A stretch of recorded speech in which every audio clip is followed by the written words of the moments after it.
This is the OTB Television Network, a service of Capital District Off-Track Betting.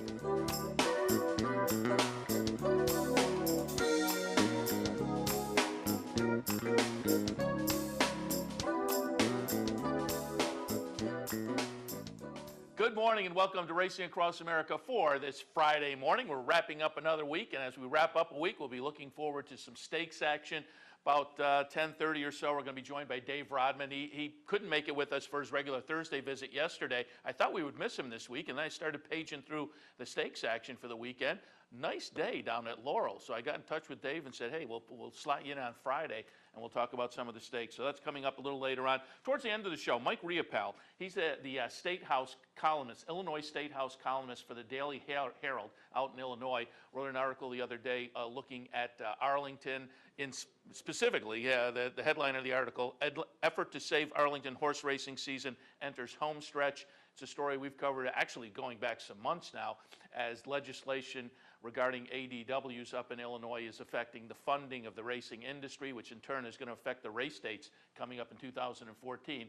Very much in flux. We're going to get an update and see where the legislature stands on this issue again towards the end of the hour. But kicking things off with us, our friend Ellis Starr, national racing analyst from Equibase, will join us. Take a look at some of this week's stakes action. Good morning, Ellis. Good morning, Seth. Good morning, racing fans. Happy to have you back on board. And Ellis, when I got in touch with you, I said we would talk a little bit about some of the stakes from around the country coming up.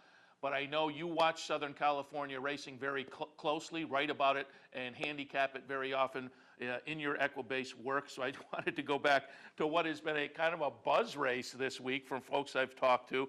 Back to Sunday, the Hollywood Preview out at Hollywood Park.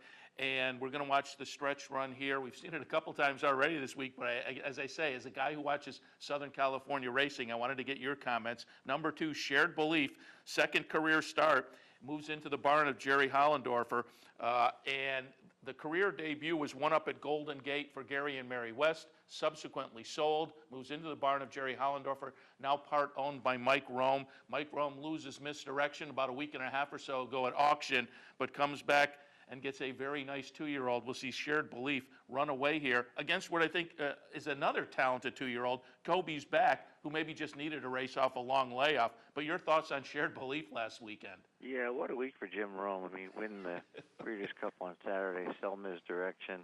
I already bought this horse privately before that, and then have it be the buzz horse for the early Derby. Certainly the Cash Call Futurity coming up.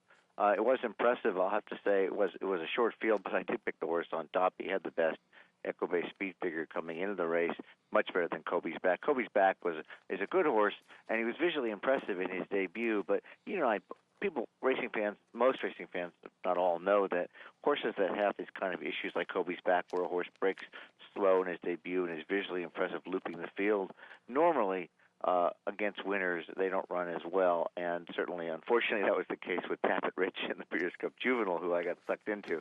But with Kobe's Back, that was the case. He was also a lot slower in terms of both Equibase, any other speed figures people use. Shared Belief improved nice off of that, of course, with his kind of breeding, and I'm trying to remember what it is, with his breeding by Candy Ride.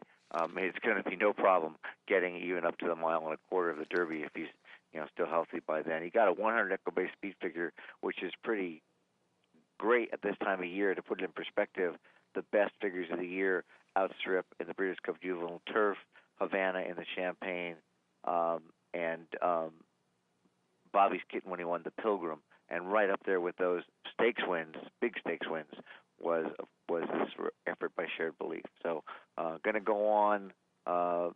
Question is how they're going to manage this campaign, put together whatever 4 or 5 races between now and hopefully the first Saturday in May and see what happens. But a very, very talented colt. Yeah, and they have said, they've indicated at this point anyway, Cash Call Futurity. So that is going to add some luster to that event, certainly, because as I say, this has been the buzz horse for the past week, and it'll be interesting to see him stretch out a little bit in that Cash Call Futurity. All right, let's take a look now at some of the action coming up this weekend. A couple of weeks after the Breeders' Cup, the stakes action is not fast and furious necessarily, but I think it is going to be fun this coming weekend. First up, we're going to take a look and preview the Mrs. Revere down at Churchill Downs. Mrs. Revere is a Grade 2 event, $175,000 purse. 3-year-old fillies going 1 1/16 on the turf. And I will remind folks that the Mrs. Revere is the free race analysis available on the Equidace website, written by Ellis Starr. Ellis every week has a feature race up there that you can follow his comments on, but we'll get your thoughts here this morning as well, Ellis. And I pulled up, noting, I read on your analysis you like Nellie Cashman, so I pulled up a race folks right up in our area might have seen, going back to the Lake Placid up at Saratoga, middle of August. It will be number 4, Nellie Cashman, getting it done under Forrest Boyce that day. And as Forrest Boyce wins the graded stakes race up at Saratoga, it was a little bit disappointing when subsequently Nellie Cashman was taken down and placed 3rd in this race. Carolyn Thomas for Barclay Tagg gets moved up to the win. But watching the race, Nellie Cashman, as they're coming down the stretch here, the number 4 horse, will be first under the wire. Your thoughts on this weekend's Mrs. Revere? Yeah, well, first of all, let me just say, besides my free analysis, folks download all kinds of free products as well. So there's always something like Thoroughgraph, not Thoroughgraph sheet, but we do another Thoroughgraph type product. They do PPs, etc., all free at Equibase.com under free race. So I'd like people reading my analysis, of course, but there's also lots of free goodies as well. Yeah, and there's a pull-down menu that says something like free stuff. And so if people go to that on the Equibase web page, all of that is available. Absolutely. Well, both the turf races at Churchill tomorrow night came up really deep. This one starts with 14. There's no AEs also eligible, so 14 may actually run. And also they have the Commonwealth Turf, which is a great race for 3-year-olds, also a big field. That's the reason why, akin to Breeders' Cup, you get odds you wouldn't normally get. You wouldn't expect a horse like Nellie Cashman, who has won the Virginia Oaks, won the Lake Placid, was DQ'd, and then second in the Valley View at Keeneland, 3 grade stakes in a row, would be 9-2 on the morning line, and yet she is. And so that's tremendous value. She's done nothing wrong. She's shown her ability at the top level, and she's got good tactical speed. So the 8 post should be okay for Forrest Boyce, who rides her really well. I mean, she went right from maiden to stakes, this filly, and she's done nothing wrong. She's got tremendous back-to-back 101 Equibase speed figures, which are about par for the level, and just perfect because that was a grade 3. She's stepping up to grade 2, but she technically did win a grade 2, even though she did cause some interference and was disqualified. So I'll go to her first, but there's some other nice horses in the race. Big long shot here that I used in my analysis. Didn't realize that she would be this high odds is the 3-0 game. She's 30-1 to start, so a must-use for exotics. Not much in Europe. This horse just ran some really cheap, inexpensive handicap, 6,000, 8,000, and some, mostly minor tracks except Newmarket. And then she won by 6 at Lingfield. Privately purchased, she came to the U.S., ran at Laurel. Very impressive, in my opinion, rallying from 8th to win by 3 into a very slow pace. The 6 furlongs is 1:14. If you've watched Laurel the last few days, I don't know if you have, Seth, fans have seen, they're running faster on the grass than the dirt. They're running mostly 22, 45, 109, 110, and they almost set a record yesterday for 5 furlongs, like 101 and 4. It's amazing how fast the track is right now, and it wasn't that fast apparently last month. They went exceptionally slow here on a good course, but she came home into that and drew off. I just think that's a good style. It's going to have traffic issues possibly with a big field, but I think this horse is moving forward, and Sheldon Russell comes down to ride. So even though I do think Nellie Cashman is a horse to beat, 0 Game is a horse that you have to use in exotics. Preya also should be coming on from far back, and she's a big price at 12-1 for Ken McPeak, one of 2 McPeak entries in the race. And Effie Trinket, the New York horse, certainly I have to include her in the mix. She, just like Nellie Cashman, she's been first or second in 5 straight races, 4 wins. She did win a open stake, the Diamond Dorella. Otherwise, it's been state breds. But her figures say she can compete here, and she does get Bridge Mahan. So I wish Richard Violette and his charge the best here. But I'm still going to go with Nellie Cashman, but I guarantee I'm going to have a couple bucks across the board on 0 Game and use her in my exotics. Yeah, I like all of yours. I mean, we're talking 0 Game 30-1, Preya 12-1, Effie Trinket 10-1, and it looks like that kind of field, big and competitive. I also, for folks who follow me long enough, they know I got to throw in Jonathan Shepard and Augustin. Remember them at 12-1. It is a fun, very competitive field. And Ellis, when I contacted you, I didn't mention this, but as you were talking, I flipped back to that Commonwealth because I was looking at the odds in the Mrs. Revere. I looked at the odds in the Commonwealth. Again, a big competitive field where the morning line is the Pletcher horse, Winning Cause. 4-1 on the morning line gives folks an indication of how competitive that Commonwealth is as well. Do you want to give a quick thought to that race?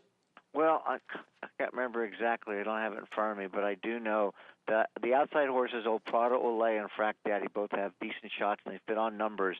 But I like a couple of long shots in the race. I like Darren Miller's horse, Formidable Heart, at 20-1, and I think, if I remember correctly, the horse that Leparoux is riding, which is Moro Tap. So Moro Tap is my top pick for Maker and Leparoux. Very good horse. Leparoux, when he's back in Kentucky now, he's left California for a while to take advantage of the fall racing meet, and they do very well. This horse is a big kick. Formidable Heart just broke his maiden, but I think he is moving up, and you get a big price on him at 20-1 for Darren Miller. And then, as I said, Oprado LA and Frack Daddy I can't toss because his first turf race that won at Saratoga when he tried turf finally and ran huge, and then he ran horrible in the stake, but he came back and won last time out in an off-turf race on synthetic, so he's in good form. The outside post, a little disadvantaged, but again, such a good betting race. I can't take knocks on any of these, really. You're going to get a price. 4-1 right now is the morning line favorite, as you mentioned, so those are the picks, 5, 7, 11, 12 to look at in the Commonwealth Turf Stakes. And again, the morning lines, you got 8-1, 20-1, 15-1, and 6-1, and I have no arguments with any of that. A couple of nice stakes tomorrow night at Churchill Downs, certainly, if folks are looking for a little bit of value. Over in New York, we also have a nice stake on the turf with a nice big competitive field. It is the Red Smith, $250,000 on the line, grade 3 event, mile and 3/8. We're going to watch here. I pulled up for video. We're going to watch the Canadian International. Yesterday, I was talking with John De Silva, and we talked about this race, and I pulled up Imagining just on, will they be able to pull off a theft 2 weeks in a row at Aqueduct after the Long Island last week with Inimitable Romane on the front end just stealing it. Imagining looks like the speed, but I pulled up for today the Canadian International. Running second in the race up there will be the number 1 Hyper, the Ken Ramsey horse. Nice second in the race behind Joshua Tree, who is a 3-time winner of the Canadian International. Hyper comes into this race, though, off of that. Also, same day up there up at Woodbine, Tannery in the E.P. Taylor won that one. Tannery comes back in the Red Smith on Saturday as a filly against the boys. Again, this is a really fun edition of the Red Smith. Yeah, it is. And if I read the weather report correct, there's no chance of rain, and that's a negative for Tannery because her best 2 races are Sheepshead Bay win in May and, of course, the E.P. Taylor. Both came on really wet courses. When they run 6 furlongs in 1:16, you know it's wet. Her other races have been as good. Her one race against the males on the firm course, the Sword Dancer, she ran well to be 4th, but she really didn't threaten anybody, and she'd have a 12 post that day. Her Echo-based speed figure, just for comparison, 112 of the E.P. Taylor compared to Hyper's 117, the Canadian International, and so I've got to go with Hyper, even though he is the chalk in the race. Just done so good for so long. Chad Brown's just a great job of keeping him in form. Second, second in the Colonial Turf Cup, and then a couple of wins, including the Bowling Green, and then the second place finish too, as you say, multiple winner of the Canadian International, Joshua Tree, who's a world-class runner. Castellano, hopefully, back from injury now, feeling good. Rode him to those 2 wins. There was no knock on Rosario. Rosario rode him to that second place finish. And he looks tough, and the post position won't matter. Unfortunately, I'm kind of on the chalk again here with Imagining being my second pick. I don't know necessarily about a theft, but I do know that if you toss out his grade 2 and grade 1 races, he's won 3 in a row. A third level allowance, the Idle Rich, and the Bowl Game Stakes, all very nice races. He's never gone a mile and 3/8, but I don't see it being a problem. Rosario does get on him. Not sure whether Rosario picked or Castellano. I'm sure Castellano got first choice of Hyper, and Rosario, went with Shug. He's been riding for Shug this year.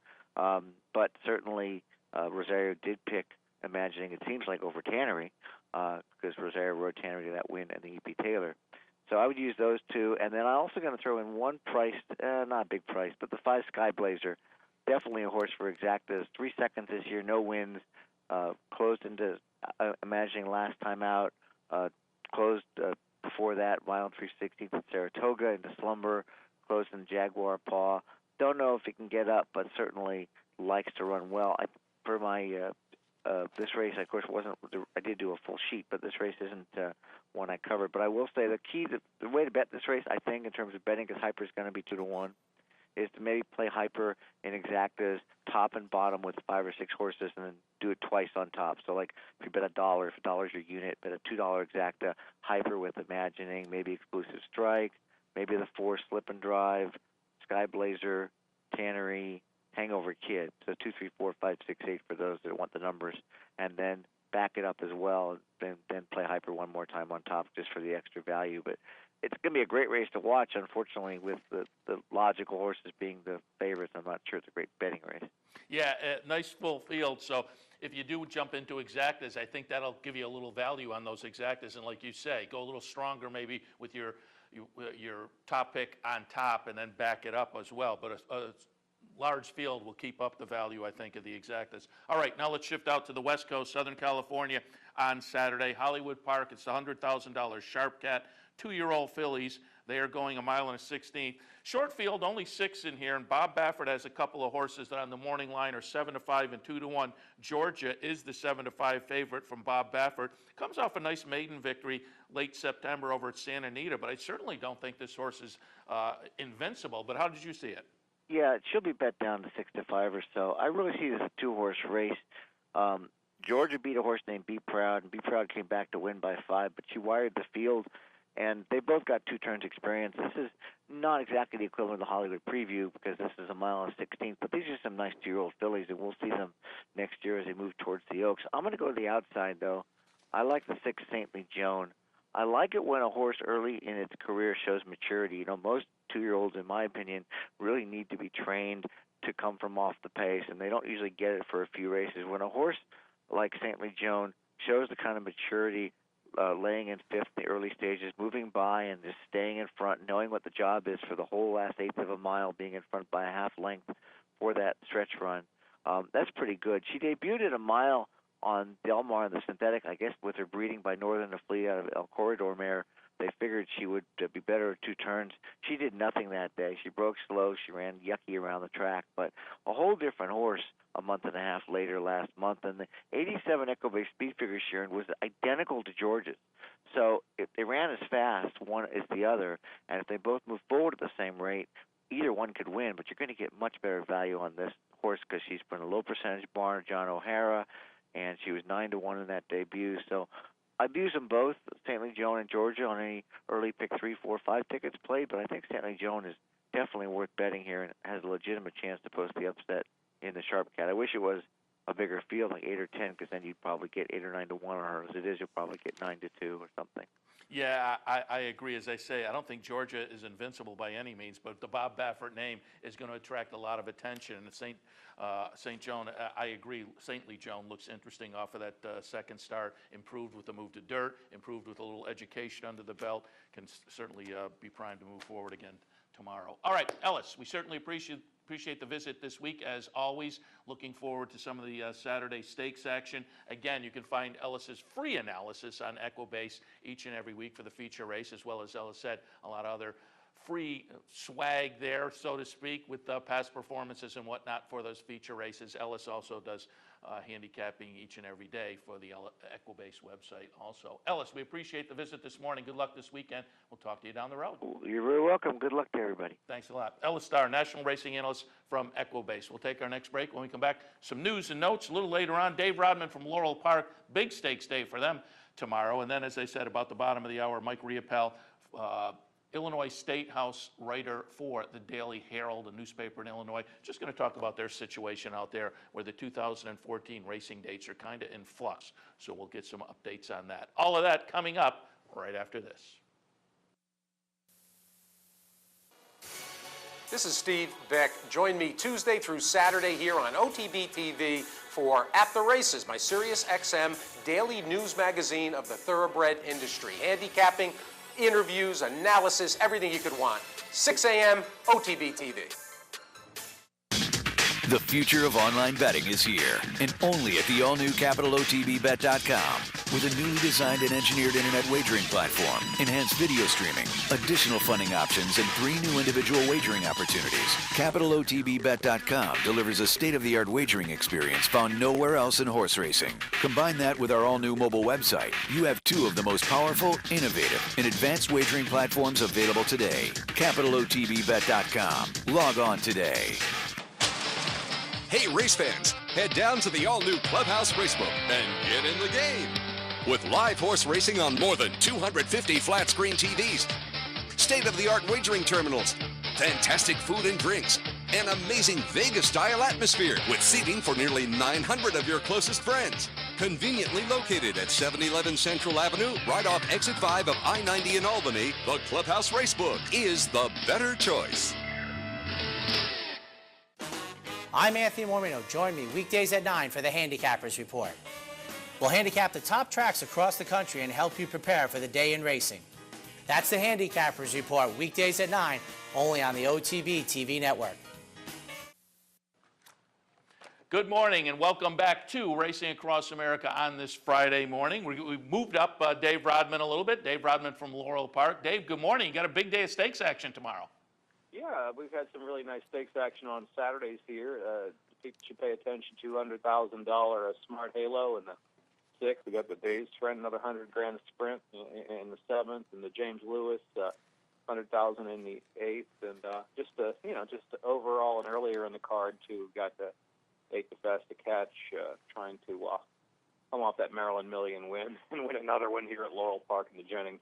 Yeah, let's hit on those one by one. Before we do, what's the weather forecast look like for the weekend? Yeah, pretty much the same as today. It's been nice, crisp fall days here.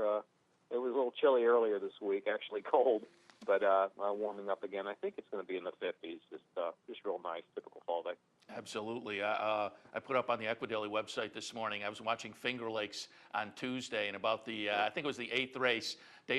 Tony Kalo could no longer see the backstretch because a snow squall moved in. So I labeled it. I think it was the first snowy whiteout of the racing season. But it's that time of year, unfortunately. However, up in the 50s, I'll live with that. We'll have some of those, I'm sure, in the coming months. Yeah. And the older you get, the worse it is for your eyes. Yeah, it just all looks like white. Absolutely. Tony was reduced to reading from the past performances down the back. Well, I think we can expect this one to be in the lead. Finally, they reappeared about the 16th pole. But as I say, I think it was the first time this season I've seen snow affect a track like that. All right, Dave, let's take a look at some of the action tomorrow. As you mentioned, the Jennings is the 4th race, $100,000 purse, the 1-turn mile. All the eyes will be focused on 8 Too Fast to Catch, 3 to 5 on the morning line. We talked with you prior to the Maryland Millions and said, 8 Too Fast to Catch occasionally has had a tendency perhaps to go out, take a big lead, and then be caught. Looking back to the Johnson Memorial back earlier this year, that was one race. But as we said, coming into the Maryland Millions Classic, it just looked like he had too much class for that particular field. Even if he wasn't 100%, was probably going to get it done, and it looks like the case tomorrow as well. Yeah, it does. I mean, he rated perfectly under Forest Boyce and had got to relax.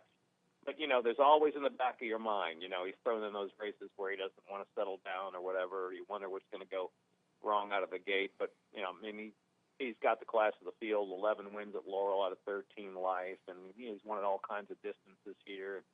And it doesn't look like a really whole lot of speed to run with him or try to test him tomorrow. At least quality speed. Yeah, and there's some horses that do look like they can come off the pace, perhaps. Tooth and Claw is one that steps out to me. Concealed Identity has some back class, perhaps. But as you say, I don't know whether there's anybody that will push 8 Too Fast to Catch enough to make him vulnerable in the stretch. No, I'm kind of interested in the 5-horse Outhaul a little bit, kind of underneath. I mean, I haven't gone back to really look at that Penn race and maybe look at how the track was playing that night, but that was a bang-up, probably the best race of his life, really it was. Off the claim, he's been from barn to barn, and maybe they got a good one here. He's got enough tactical speed to stick, and unless there was some kind of rail bias or speed bias that night, I would kind of look at him maybe underneath. And, of course, Bellfire is going to get a lot of play. He's returning to Maryland. Only time he was here was last year as a 3-year-old, late 3-year-old, against Brigand in the City of Laurel Stakes. I mean, he's got some tactical early speed as well, but I kind of think he's kind of a mid-pace kind of pack runner. I don't know how close he'll be. But they're going to take the chance and ship him up, apparently, from Gulfstream. Yeah, and being a Maryland bred, he's coming up for that $100,000 as in a state bred race. And a bonus, too, because it's owner-breeder Joe Balsamo, so there's a big bonus attached, to that. So that's a big incentive. Makes the case for leaving the warm weather of Florida. And for folks, again, last time he was at Laurel was that City of Laurel at the end of last year and finishing second to Brigand. And if folks aren't familiar, Brigand is that kind of strangely East Coast-based Baffert horse that has shown some flashes of talent now and again. So running second to that one, certainly no disgrace.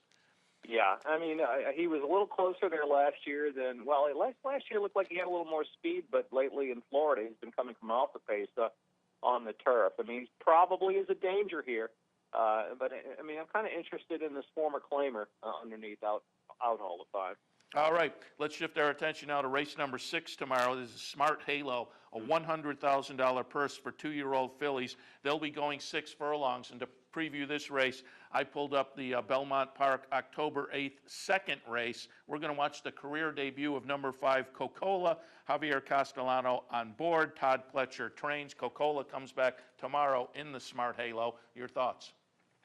Well, I think we're going to see something special tomorrow with this filly. If there's only one race you watch from Laurel tomorrow, it's this. And I think she is okay, indeed, because that half-mile fraction of 45 seconds that day, second race at Belmont, was faster than the race prior to that, won by a horse named Cairo Prince, the boy, who came back to win in New York at Aqueduct. I forget the name of the stake. Maybe you can.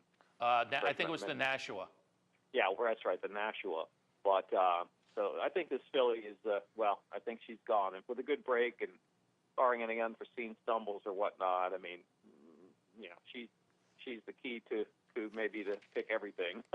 And maybe you can hook up an exacta with her, but I think she's a really nice horse. And she's out of a dam, I believe it's produced a router or wanted a router, if I'm not mistaken. So maybe, she can go on to do some damage later in the season here, and this is a nice way to pick up a good black type on a filly here from the Pletcher barn that they didn't pay a whole lot of money for, considering Candy Ride stud fee of $40 and $59,000 purchase. Underneath is going to be interesting, though, because the second morning line choice, Coca-Cola is 6-5. Who's in Town is 9-5. Comes out for Michael Metz. Won the Adirondack here earlier this summer at Saratoga. Then ran fourth in the Alcibiades. So class-wise, this horse is going to be interesting. But on the buyer numbers, by Copa Breeze, the horse coming in from Mountaineer, is a little bit interesting to me at 8-1 on the morning line. You must have read my mind because I kind of like her a little bit underneath here. Off the Mountaineer form, I mean, she's really transitioned from synthetic to find a home on the dirt. They're going to overlook her because she comes from Mountaineer, thinking that's a lesser quality group. But she drew off at 30 cents to a dollar. Probably doesn't have to have the lead, and so I think she's interesting. Number 1, Hop the 6th, also, who was 5th when Who's in Town was DQ'd in the Adirondacks, also interesting. I mean, she pressed sharp fractions that day at Saratoga in an ultra-quick pace, and then she came back to redeem herself in a restricted stake at Delaware. They've given her a little time maybe to grow up somewhat, and she's fresh, and she could be a filly that hangs around a bit there. So, I mean, I use 7 maybe over the 2, over the 1. Sounds good. All right. Shift our attention now to race number 7 at Laurel, the Dave's Friend. And Dave, when I read that name, Dave's Friend was bouncing around about the time I was getting into the game. And so I had to pull up the career statistics, and I fired up Equibase. Dave's Friend, a nice Maryland bred, probably one of the all-time great Maryland breds. 76 career starts. This is the early to the mid-'80s. 76 career starts, 35 wins, 16 second-place finishes. That included some graded stakes action as well. Dave's Friend, as I say, a very nice Maryland bred. This stake tomorrow named after him. Purse is $100,000, 3-year-olds and up, going 6 furlongs. Clearly, all eyes here will be on our buddy, Ben's Cat. The question mark is the surface. Ben's Cat, more of a turf sprinter at this point in his career, just got caught going a mile on the turf in the Maryland Millions turf a couple of weeks back. But I'm pulling up for the video here, going back to last November, right about this time last year at Penn National. The last time Ben's Cat was seen on the dirt. This is going to be the number 3 horse, Ben's Cat, getting it done by a head with that nice late move he has, so he can get it done on the dirt. Certainly, 9 horses entered. Your thoughts on the day's friend? Well, he beat Immortal Eyes that evening, and Immortal Eyes, of course, the Francis Dash winner from this year, 2013, who rode a sloppy surface in a gate-to-wire fashion that day. Well, King is kind of hemming and on about running them or not. I think he still thinks maybe Turf Sprinter is forte still, and there's not many of those left this time of year. I hope he runs because it'll really make a heck of a race. Guam Typhoon's in sharp fashion right now. If you want to take a little chance in here, Service for 10, who was a $25,000 claim into the Dilla DeVico barn, was third behind Immortalized in the DeFrancis Dash. And I thought ran a tremendous race. He was blocked a little bit at the 360s. The track was sloppy that day, so Immortalized, who's very speedy, took advantage of that right out of the starting gate. He had trouble previously in the DeFrancis Dash in 2012, had a trouble-free trip in the clear, and perhaps aided a bit by a sloppy kind of speed situation there. So I think he's worth a look here, Service for 10, as a price. Very good. And as I say, it will certainly be interesting to see if King Leatherbury takes the challenge on the dirt, because it's been a while, but Ben's Cat, always fun to watch, particularly with his running style.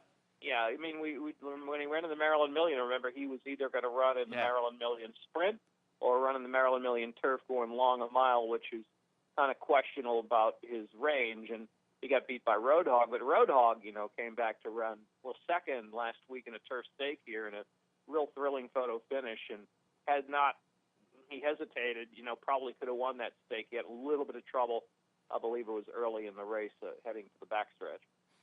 Yeah, and Ben's Cat, no disgrace going the mile. He just got caught late. And those two are well clear of the third-place finisher, so King Leatherbury can't kick himself too strongly out, because I think it was a decent decision. Just got caught late. But this will be fun tomorrow if he does go. The race remains intact. It's going to be just a real bang-up race. Action Andy was second in the Maryland Million Sprint. He was the DeFrancis Dash winner 2012 there when Immortalized got in trouble. Rainbow Air is very quick from the Perkins barn, stepping it up a little bit here against some good ones.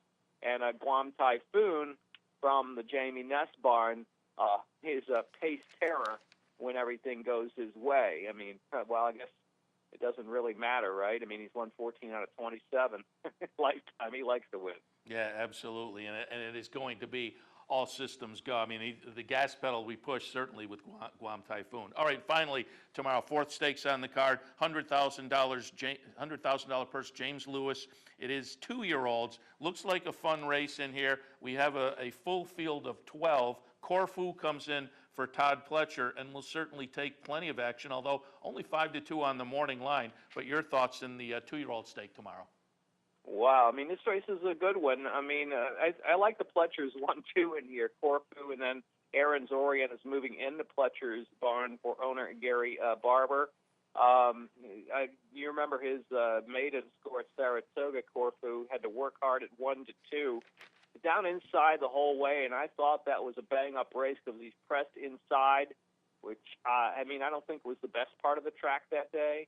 And the moron play of the year, of course, was up at Saratoga for the Saratoga Special, not keying him in the pick 4 at 6-1, and he came back. And he came back to win. And last time out, I'm not sure. You might have to check with some of the people in the know in New York there, but Belmont. He finished second in trouble. And just looking back at the charts, there have been 1, 2, 3 horses that raced in the 2 path as next out winners. And this horse went down toward the inside on September 29th. So I'm not quite sure if that means that the inside was not the place to be, but he was pretty darn close to it. So I think he'll be ultra tough tomorrow, Corfu. Yeah, and it's that time of year where it's getting to be fun to look at the 2-year-olds. Last Sunday, earlier in the show, we looked at that win by Shared Belief out in the Hollywood preview, and I think this will add some more pieces to the 2-year-old puzzle as we get towards the end of the year. Now, another one that's interesting to me is Pure Sensation for Christophe Clement. Broke the maiden in the 3rd career start, ran second in the first 2, but the who? Corfu and Aaron's Orient. So did the light bulb turn on where you can now turn the tables on those two? Again, it looks like a really fun race. Yeah, could he pass a horse? That's the Yeah. question. Looks like a lot of speed. Maybe a kind of an oddball couple of long shots in here. The Rigateri horse, Jesse the Marine, coming back from the two-turn their mile at Delaware back to sprinting. I know maybe his numbers don't stack up, but he got put up through a DQ and a horse that I bet a bundle on that day named Interchange and was disqualified. He's kind of maybe overlooked in the betting. And also, number 10, Ready for Action. It doesn't have super digs maybe on the synthetic, but this horse is a half-brother to a horse named Fascinating Rhythm, who was trained by Dickie Small. That horse loved Laurel Park and was also a runner who liked to run that 7/8 distance, the mile distance. So with all that speed in there, he could improve leaps and bounds here. This is going to be first time on the dirt with blinkers when you look at it carefully here. Ready for Action. Yeah, you are piquing my interest as you talked about that horse, because most of the career has been spent on the synthetic, either Presque Isle or Keeneland. But I'm looking down. He comes into this with 2 bullets on the Laurel surface. And I think he, I got to look this up, but I remember Keith Bristol, our morning winemaker, doing the Today at the Races show with him today, handicapping.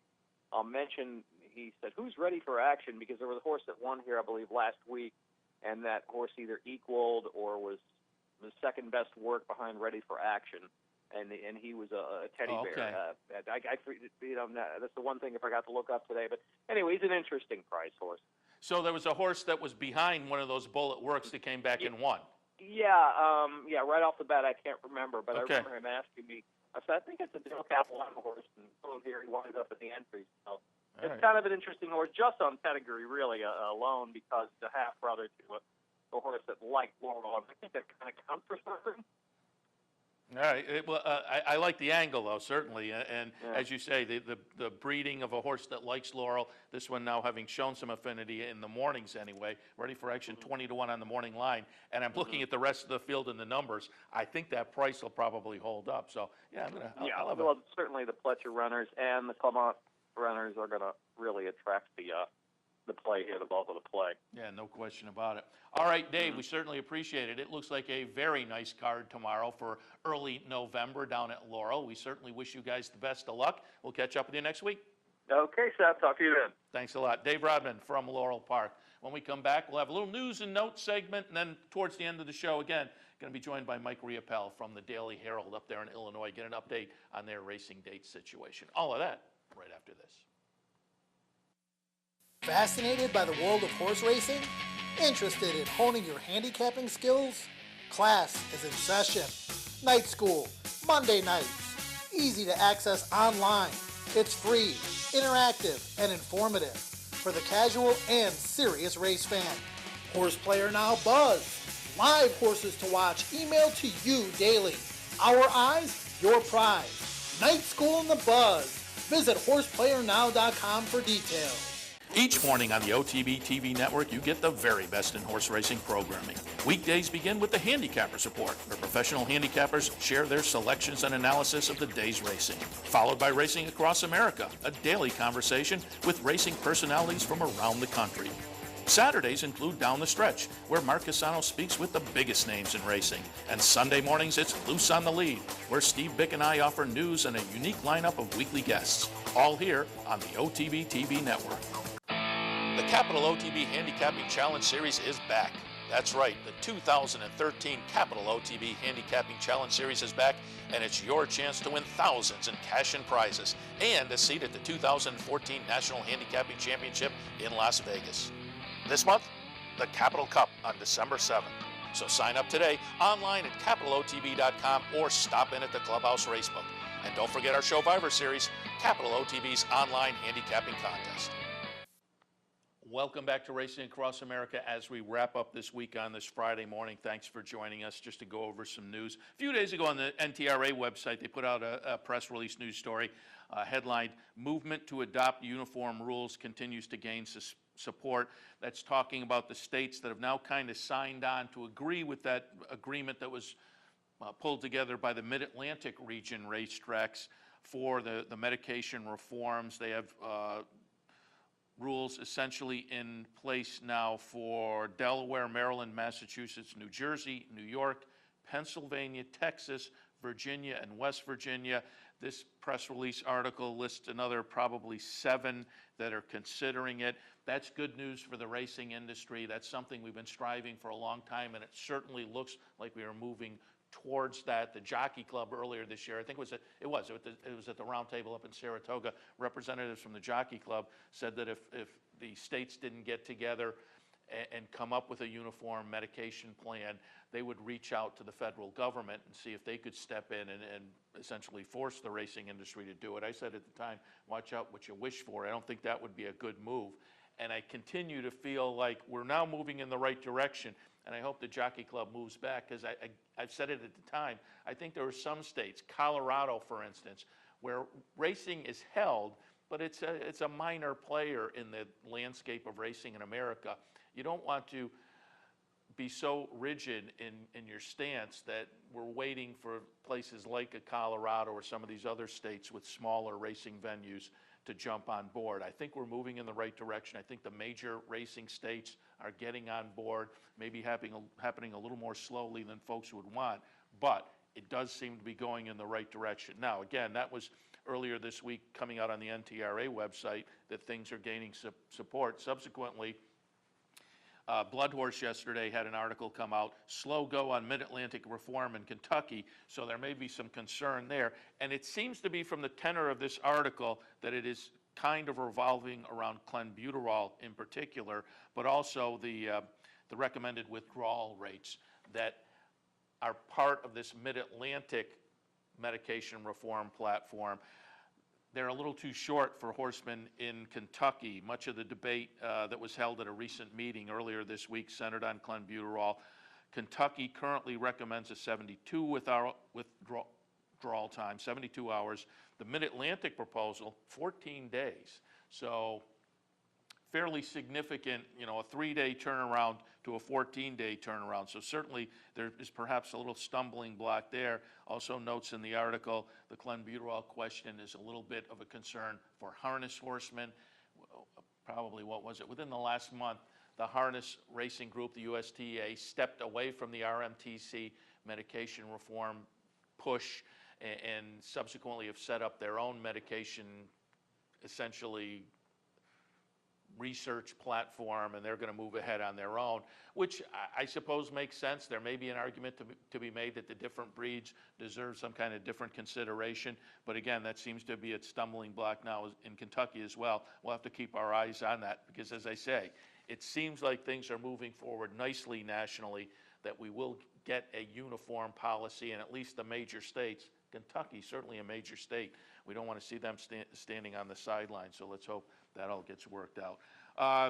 Javier Castellano, as noted, injured in a spill after the last race on Wednesday, went to the hospital, checked out, things were okay, but did take off his mounts yesterday.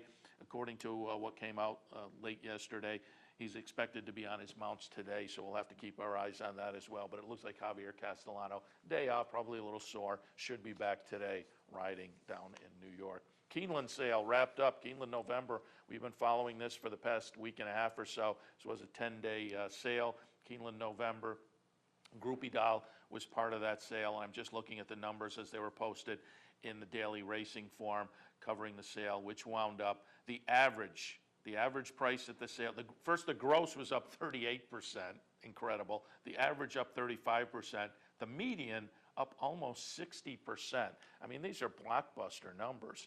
And the gross is up 38%. The number of horses did go up as compared to last year, only 2%.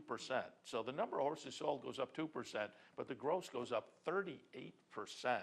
Now, there were some nice horses in there, including Groupie Doll, but it's still, as we've said, those sales a little bit of a bellwether for the industry, and this one certainly knocked it out of the park, no question about it. Unfortunate news, Tour Allure, the Grade 1 winning Millionaire, was euthanized, trained by Charlie Lopresti. This horse was in a routine gallop at Keeneland and winds up coming down with a fatal injury. Trainer Charlie Lopresti said the veterinarians contemplated trying to save Tour Allure, but had a compound fracture of a hind pastern, and it would have just been too difficult to make that work. So Tour Allure, really nice horse. Certainly Charlie Lopresti with Wise Dan has one of the absolute best horses in training, maybe perhaps one of the best horses ever. But Tour Allure was also a talented horse in his barn. So unfortunately, Tour Allure, Grade 1 millionaire, euthanized after a workout mishap. All right, we'll take our last break of the hour. When we come back, it will be Mike Riopel. We're going to talk a little bit about the Illinois racing calendar situation right after this. I'm Jeff Carl. Join me Saturdays and Sundays at 9 for the Handicappers Report. We'll handicap the top tracks across the country and help you prepare for the weekend in racing. That's the Handicappers Report, weekends at 9, only here on the OTB TV network. The future of online betting is here, and only at the all-new CapitalOTBBet.com. With a newly designed and engineered internet wagering platform, enhanced video streaming, additional funding options, and 3 new individual wagering opportunities, CapitalOTBBet.com delivers a state-of-the-art wagering experience found nowhere else in horse racing. Combine that with our all-new mobile website. You have 2 of the most powerful, innovative, and advanced wagering platforms available today. CapitalOTBBet.com. Log on today. Hey, race fans, head down to the all-new Clubhouse Racebook and get in the game. With live horse racing on more than 250 flat-screen TVs, state-of-the-art wagering terminals, fantastic food and drinks, an amazing Vegas-style atmosphere with seating for nearly 900 of your closest friends. Conveniently located at 711 Central Avenue, right off Exit 5 of I-90 in Albany, the Clubhouse Racebook is the better choice. I'm Steve Beck. And I'm Seth Merrill. Together, we're loose on the lead on Capital OTB, Sundays at 10 a.m. Why should they watch, Seth? Sit down on Sunday, have a bagel, get some great racing conversation. Cream cheese only, no jelly. Sundays, 10 a.m., loose on the lead, Capital OTB. Welcome back to Racing Across America. As promised before the break, Mike Riopel, the State House columnist for the Daily Herald newspaper out there in Illinois. We've talked about the Illinois situation, well, really going back to last year when we were essentially in the same situation, and we hoped things would be settled by now, given that they had the situation last year and knew this was coming up. With the legislature now going into session and out of session recently without dealing with this, we're in a precarious situation where a deadline is coming up that could have a dire effect on the racing calendar in Illinois. We're going to talk a little bit about that, again, with Mike Riopel. Good morning, Mike. Good morning. How are you? Very good. And you wrote an article recently in the Daily Racing Forum headlined, Effort to Save Arlington Horse Racing Season Enters the Home Stretch. I thought we'd reach out to you and just get your perspective, being tied into what is going on in the legislature, and get an idea of what we can expect here. First off, just some background here. There are 3 essentially parties involved in this, the racetracks, which have their own various constituencies that may be warring a little bit, but the racetracks, the racing board, and the legislators, again, as I said, they knew this was coming up. So what has prevented them from getting the deal done so far? Yeah, and I think your word precarious is very, very apt here. Basically, the problem is the racing board set 4 different schedule scenarios for next year based on whether advanced deposit wagering would be reapproved for 2014 and whether they could get about $750,000 back in lost revenues from when it wasn't approved here in 2013. So the issue is now they have a January 31st deadline, and the legislature is only supposed to meet together one day before then. And as anybody who watches government knows, doing things in a hurry can be difficult. So that's kind of the situation. Now, a lot of the racing industry is behind one particular way to go about doing this. Arlington Park, the racetrack where my newspaper is based, backs another plan. And legislatures, government officials, would like to see the industry agree on something before they approve something. They'd prefer not to pick sides a lot of times. So besides the timing concerns, you also have, them trying to figure out, well, what even is the best way to do this? And Arlington, owned by Churchill Downs, and Churchill Downs, of course, owns Twin Spires, which is an ADW. So they're bringing maybe a different perspective to the board, to the table than some of these other entities, and that is certainly proving to be a stumbling block. As you noted, and it notes in your article, the legislature is scheduled to meet once before this January 31st deadline. That's on January 29th. So with your knowledge of Illinois politics, and we're out here in New York, we know New York politics can be kind of confounding, and just from reading things over the years about Illinois, I think you guys are in the same boat. But given your knowledge of Illinois politics, how dire is this situation? How likely is it that something will be settled before the deadline? Yeah, I mean, there's reason for the industry to be worried, for sure. I mean, that day, January 29th, is the same day as the State of the State address is scheduled, and think to the National State of the Union address. I mean, the Congress doesn't get much else done that day, and I think that's mostly true here in Illinois. One thing that has happened since my story ran over last weekend is there's some rumbling about them coming back to the Capitol in early December to deal with this other massive issue about teachers and state workers' pensions and cutting them. So that might be a glimmer of possibility. It hasn't been set in stone, but that's adding some days to the schedule is only good news for people who want to see this taken care of. And as you say, there were 4 proposals out there. As I understand it, now we're down to maybe 2 proposals, which is essentially the racing calendar will stay the same as this year, but the opposite end of that, things are really going to be knocked down to a skeleton, a bare bones kind of a schedule, perhaps, in the worst case scenario. That's right. And basically the 4 scenarios are, 1, the best case, if they get the money they're asking for and advance deposit wagering. The worst scenarios if they get neither, and the 2 in between are if they get the money and not advance deposit wagering, or vice versa. And I think most people think it'll be all or nothing at this point. Well, give me your sense, as I say, being a regular on the Capitol beat, what is your sense of what's going to shake out here? So I think it's going to be pretty difficult. I mean, they're going to need to first have to come back in December and then have something worked out by then if it's going to get done. If that doesn't happen, I wouldn't be shocked if you saw an attempt to push the deadline back, that January 31st deadline.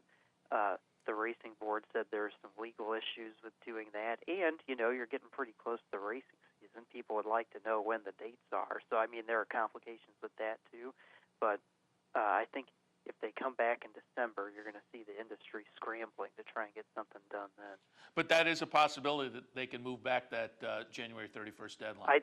I think my sense is that if it came down to that, the level of desperation would make that a possibility.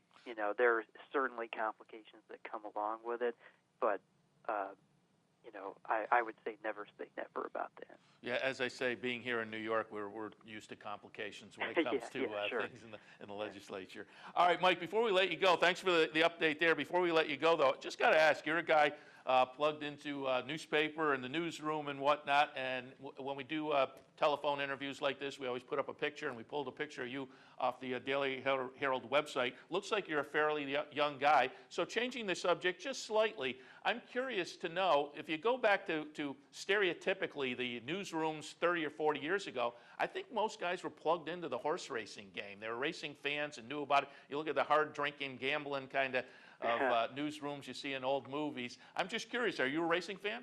I do watch racing from time to time. Most of my racing, being plugged into racing, is writing about it. I've been down in the Capitol here for 7 or 8 years, and as we've talked about here, the issues of horse racing are a huge thing every year down here. So I've learned a lot about it via covering it for government. Like I said, Arlington Park is in our paper's coverage area, and we have a reporter who's kind of specializes in covering it as a sport, and I kind of cover the regulation side of it.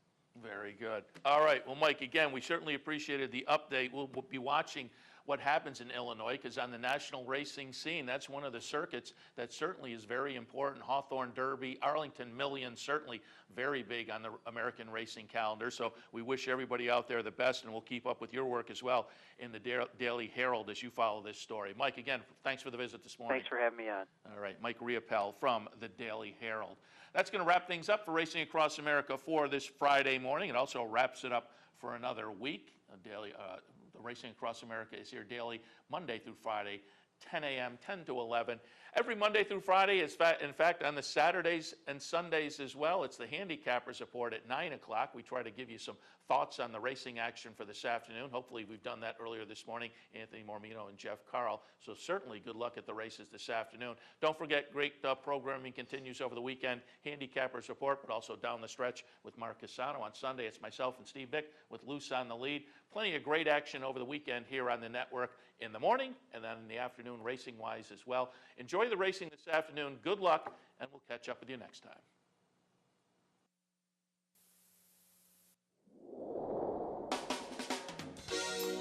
You're watching OTB TV, a service of Capital Off Track Betting.